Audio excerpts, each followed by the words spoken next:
Chaque année, la justice saisit les biens de criminels condamnés. Parmi eux, de puissantes voitures dont certaines ont été utilisées par ces trafiquants.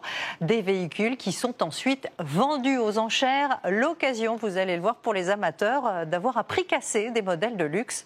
Kylian Prévost et Thierry Valta. À première vue, cette voiture semble tout à fait banale. Mais le conducteur, lui, l'est un peu moins. C'est un gendarme en civil au volant d'un véhicule saisi par la justice à un délinquant. L'objectif, c'est de déceler les infractions dans le flux de circulation. Donc en gros, de déceler avec un véhicule qui est banalisé, donc plus discret, des infractions génératrices d'accidents graves.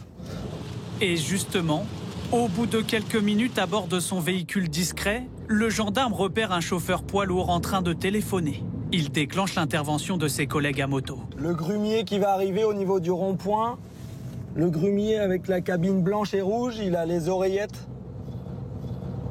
Ouais, ok, bah écoute, on va le contrôler. Hein. Des véhicules comme celui-ci, les autorités en récupèrent environ 500 par an.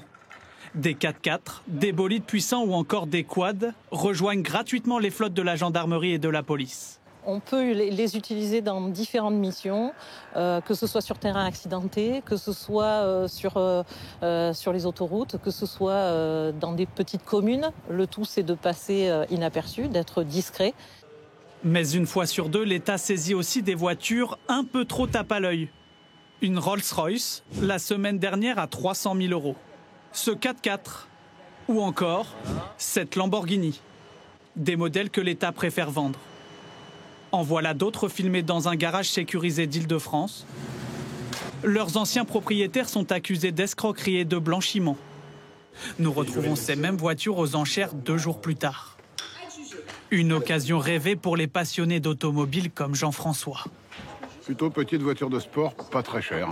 Elle a combien la mise à prix? Elle est à 14 000 a priori, donc si ça monte pas trop, ça peut être intéressant. En comptant bien sûr les frais de vente qui sont de 11%. Très vite, les voitures trouvent preneur dans la salle, mais aussi sur Internet. 48. Qu'importe leur histoire passée. La Porsche Panamera était issue de détournements publics, de fonds publics à l'étranger. Par exemple, l'Audi était un trafic de stupéfiants. Numéro 4. Jean-François a finalement tiré le gros lot, au prix espéré. J'adjuge. Ces ventes ont permis de récupérer plus de 12 millions d'euros l'an dernier, un record. Cet argent est en partie gardé par l'État, mais aussi consacré à des associations qui luttent contre la prostitution.